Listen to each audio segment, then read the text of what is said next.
নমস্কার, আমি ডক্টর অভয় ঘোষ। আজকে আমরা একটা নতুন বিষয় নিয়ে আলোচনা করব, সেটা হচ্ছে ট্রেমর বা গা হাত পা কাঁপা।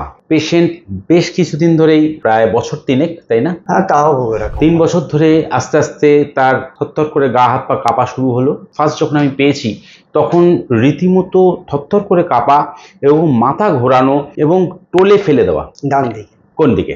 ডান দিকে। ডান দিকে।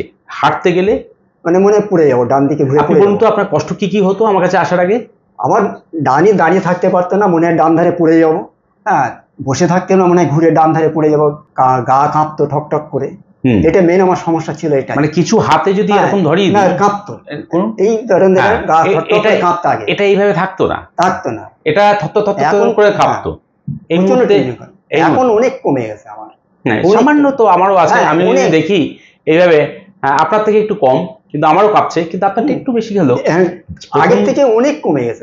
এই পেনটাও পর্যন্ত তার ধরতে কষ্ট হতো। উনি যে কাজ করতেন সে কাজ তো উনি ছেড়েই দিয়েছিলেন। প্রথম কথাই হচ্ছে যে এভাবে ডিটোরিয়েট করতে করতে লাস্ট আমার কাছে যখন আসেন তখন কিন্তু অনেকটাই বাজে কন্ডিশনে ছিল। আজকে এই যে কম্পন বা কাঁপা, শরীর কাঁপা, ট্রেমর, এই নিয়ে কিন্তু বহু মানুষ ভুগছে চারিদিকে, এবং তারা কিন্তু সঠিক দিশা পাচ্ছে না। আমরা ওষুধের সঙ্গে সঙ্গেও কিন্তু কিছু ম্যানেজমেন্ট ওনাকে দিয়েছিলাম। তার মধ্যে প্রথম ম্যানেজমেন্টটাই হচ্ছে স্ট্রেস কন্ট্রোল করতে হবে। অ্যাংজাইটি অ্যান্ড স্ট্রেস কিভাবে কন্ট্রোল করা যায় তার চিন্তা করতে হবে, এবং ফ্যামিলি মেম্বার এখানে প্রচণ্ডভাবে একটা বড় রোল প্লে করে। যে বাড়ি থেকে স্ট্রেস এনাকে দেওয়া হয়নি, তার একটা রেসপন্সিবল পার্সন, প্রচুর দায়িত্ববোধ। সেখান থেকে ওয়াইফ, ছেলে কিভাবে স্ট্রেসটাকে, ওনার টেনশনটাকে কমিয়ে নিয়ে আসা, এই নিয়ে একটা রাইট, এই নিয়ে একটা কাউন্সিলিং এর দরকার হয়।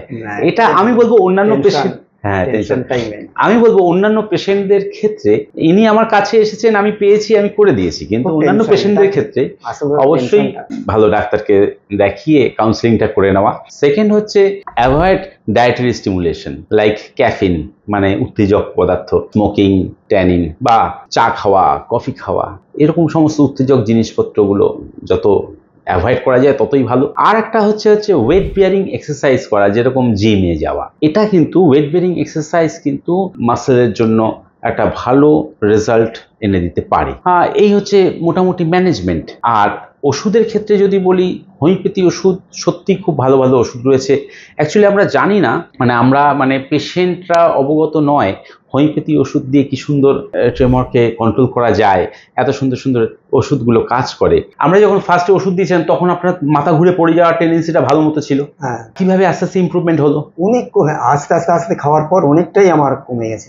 প্রথম যে ওষুধটা দিয়েছিলেন, তারপরে যে আস্তে আস্তে চেঞ্জ করছেন ওষুধ, আমার শরীরটা অনেকটাই পরিবর্তন এসে গেছে ওষুধ খেয়ে। আমার এখন সোজা হাঁটতে পারেন? হ্যাঁ, এখন আগে তো হাঁটতে গেলে বেঁকে যেতেন, আর ডান ধারে মনে পড়ে যাবো। হ্যাঁ, মানে আপনার রূপটাও বেঁকে যেত। মানে হাঁটতে গেলে মনে কোনো গায়ে বল পাচ্ছি না, মনে ঘুরে ফেলে দেবে। এখন অনেকটা পরিবর্তন এসে গেছে আমার। সাইকেল চালান? হ্যাঁ, কোনো অসুবিধা নেই, সোজা হেঁটে যাচ্ছেন। হ্যাঁ, তাই মোটামুটি আমরা কিন্তু মাত্র 3 মাসের ওষুধ দিয়ে হয়েছে। আমরা আজকে নিয়ে 3rd মান্থ চলছে, তা আজকে রেজাল্ট দিল এরকম। তো কিন্তু পেশেন্ট কিন্তু 3 বছর ধরে ভুগছেন। আপনি বলুন তো শুরুটা কিভাবে হয়েছিল?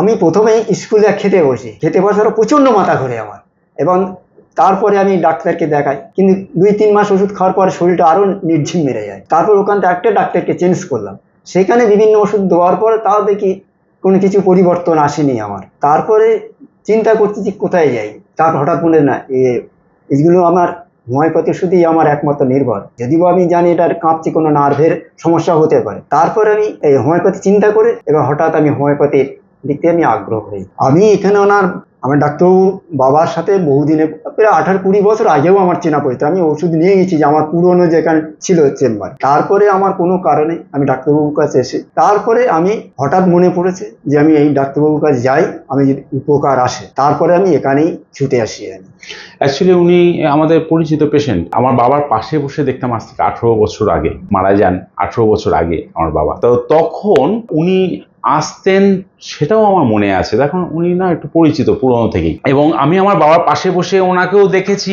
সেও আমার মনে আছে। এবং তারপরে ফ্রিকুয়েন্টলি উনি আমার কাছেও এসছেন এই লাস্ট 18 ইয়ার্স ধরে। আজকে এই কেসটা যেই মুহূর্তে উনি ডিফল্ট হলেন বা কষ্ট পাচ্ছেন বা আর কোনো রাস্তা খুঁজে পাচ্ছেন না, তখন যে উনি আমার কথা মনে করেছেন, এটাই আমার কাছে বড় পাওনা। যে যখন মানুষ সব থেকে কষ্টে থাকে তখন কাকে মনে করছে, এটাও আমার কাছে বিরাট পাওনা। তো থ্যাংক ইউ ফর দ্যাট। এবং আমি থ্যাঙ্কস জানাই হোমিওপ্যাথিকে যে হোমিওপ্যাথি ওষুধ ওনার দেহে এত সুন্দর কাজ করেছে। আমরা শুনে নেব কি ওষুধ দিয়ে কাজ করেছে। সমস্ত সিমটম সিমিলারিটি দেখে ওনার জন্য আমি কোনিয়াম ম্যাক ব্যবহার করেছি 1M। এই কোনিয়াম ম্যাক কিন্তু ওনাকে আস্তে আস্তে সারিয়ে দিয়েছে। এবং এই যে মাথা ঘোরা, ডান দিকে ফেলে দেওয়া, ডান দিক থেকে একটা একটা একটা ব্যথা ভাব অনুভব করা, আরো অনেক সিমটমস গুলো ম্যাচ করে আমরা কোনিয়াম ম্যাক সাজেস্ট করেছিলাম।